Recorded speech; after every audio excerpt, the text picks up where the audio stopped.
Pratyusha suicide case has become yet another unsolved mystery for the glamour industry. हर रोज आ रहा है इस unfortunate incident से related कुछ न कुछ नया update. Recently, Pratyusha's parents held a press conference to throw some light on this case. अगर मान लीजिए किसी का भी कोई अपना का इस तरह का हादसा हो जाता है तो सबसे पहले अपने सबसे पास का जो नर्सिंग होम होगा या डॉक्टर होंगे उनके पास ले जाएंगे लोग, है ना. वहाँ से निकाल के कोकिलाबेन तक जाने का क्या ज़रूरत है, इतना डिस्टेंस. अगर उसको इतना ही प्यार था प्रत्युषा से तो सबसे पहले तो जो नज़दीक का नर्सिंग होम मिलेगा, सबसे सामने जो मिलेगा वो वहाँ ले जाएगा. ये सबसे पहला शक खड़ा होता है यहाँ पे. बाकी पिछले कुछ दिनों से उसने कुछ ऐसा ही बिहेव किया था कि प्रत्युषा को सबसे अलग कर दिया था. सिर्फ परिवार वालों से नहीं, सिर्फ अपने पेरेंट्स से नहीं, उसके सारे दोस्तों से. उसके सारे दोस्त ये भी हमारे बच्चे ही हैं सब. लास्ट मेरा उससे 30th को बात हुआ. फर्स्ट को तो चली गई, 30th को बात हुआ था. प्रत्युषा एस्ट्रोलॉजी पर उसको काफ़ी विश्वास था क्योंकि मेरे फादर प्रत्युषा के दादाजी एक बड़े जाने माने एस्ट्रोलॉजर रहे और वो एस्ट्रोलॉजिकल प्रेडिक्शंस हमसे ही सुनना चाहता था. हालांकि वो किताब में है बट वो कहता था पापा आप पढ़ के सुनो.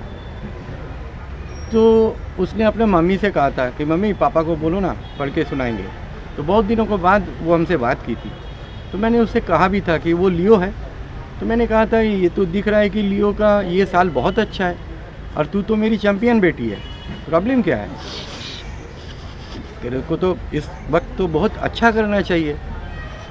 तो बोली कि नहीं पापा life is very difficult, life is very difficult पापा, मैं आपको बताऊंगी बहुत डिफ़िकल्टी है पापा लाइफ में.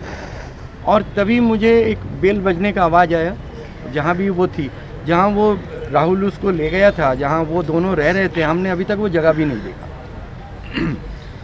शिफ्ट होके वो लोग जहाँ रह रहे थे. फिर मैंने एक बेल का आवाज़ सुना और उसने कहा कि पापा मैं थोड़ी देर बाद आपको फिर कॉल करती हूँ.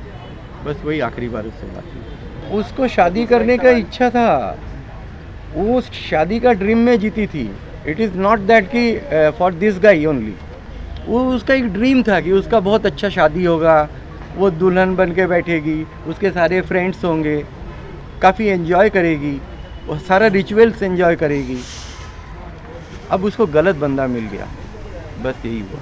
Pratyusha's parents who were suspicious of her boyfriend Rahul Singh's hand in the suicide had a lot to went out. हाँ, कभी कभी वो रियलाइज़ करती थी कि मतलब वो सही नहीं है, निकलना चाहती थी. लेकिन फिर उसके बाद जो हर लड़की लड़कियाँ भी बहुत बेवकूफ़ होते हैं. ठीक है, हमें समझ नहीं आता है, थोड़ा मीठा बोलने से फिर हम पिघल जाते हैं. तो वो पिघल के बुरा ख़त्म होके चली गई और काफ़ी डरी हुई थी. आखिर में बच्ची बहुत डरी हुई थी. उसको काफ़ी डराया गया था.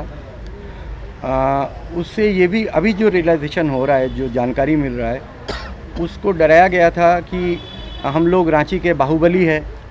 सबसे पहले वो आके बोला था कि उसका 4 फ्लैट है मुंबई में, 3 गाड़ियां हैं.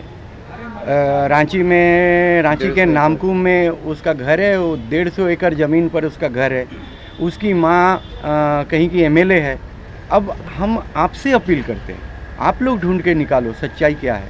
और आपसे छुप नहीं सकता, मीडिया से कुछ नहीं छुप सकता. एकदम सबसे जो अंतिम सज़ा होता है, या एक होता है फांसी, और नहीं तो ज़िंदगी भर उसका जेल हो और जिए और देखिए कि कैसा होता है ऐसा ज़िंदगी. और किसी को मारने से कितना तकलीफ़ होता है. जो मेड लास्ट तक थी रेनू, वो प्रत्युषा के साथ, उन दोनों के साथ वहाँ गई थी. कुछ दिनों के बाद उसे भी उन लोगों ने निकाल दिया. बट इस बीच में ऐसा कुछ इंसिडेंट्स हुआ जबकि वो सलोनी नाम की लड़की आई, टॉर्चर की, वो मेड मारा. राहुल कभी प्रोटेक्ट नहीं किया उसको. ये दोनों की मिली भगत है कि नहीं हमें ये भी नहीं पता, ये आप लोग पता लगा सकते हो. और वो बच्ची जो है, मेड जो है, उसका नाम रेनू सिंह है और वो भी अपना बयान दर्ज कराएगी. राहुल तलाकशुदा है, आपको पता है? हमें ये मालूम है कि राहुल की शादी हो रखी थी. हम में से किसी को ये नहीं मालूम कि डिवोर्स फाइनल हुआ है या नहीं हुआ है. उसके हिसाब से उसका डिवोर्स फाइनल हो गया है. तो ये बात प्रत्यूषा को नहीं मालूम थी कुछ टाइम तक, बस latest before the incident that has happened was when she got to know that the guy was married and the fact that he had I think a child also, 9 साल का 9 बच्चा साल भी का है। बच्चा भी है उसका अपेरेंटली राहुल राज का। जब उसे ये पता चला तो जी। वो बहुत बड़ा धक्का लगा था, क्योंकि ये बात छुपा के रखी गई थी प्रत्यूषा से in the beginning, post which she was, अब तो बिल्कुल मॉम डैड को नहीं बता पा रही थी। Standing by Pratyusha's family all this while, Kamya Punjabi too got emotional जब उनसे पूछा गया about Pratyusha being a मांगलिक। किसी जर्नलिस्ट ने ही बताया था मुझे, एक फ़ोटो बताई थी जिसपे एक नॉर्मल फुल स्केप पेपर था और रेड पेन से कुछ कुंडली बनाई हुई थी। तो प्रत्यूषा बनर्जी की कुंडली एक फुल स्केप पेपर में, एक सिंगल पेपर में रेड पेन से बनी हुई नहीं है। उन्होंने कभी ये नहीं कहा कि राहुल शादीशुदा है या डिवोर्सी है या उसका 9 साल का बच्चा भी है या फिर उसने पिछले 4 सालों में 7 लड़कियों के साथ फ्रॉड किया है। ये राहुल राज सिंह के फादर ने बातें आप सबको नहीं बताई। वो बता रहे हैं एक फुल स्केप पेपर पे एक रेड पेन से एक कुंडली बनाई हुई, जो वो कह रहे हैं कि प्रत्यूषा बनर्जी की है। वाह, अगर वो मांगलिक होती ना तो उसके साथ जो लड़का होता वो मरना चाहिए। That's the point. Well, seems like Pratyusha's case still has a lot of holes to be opened. Watch out for this space for more updates on this case.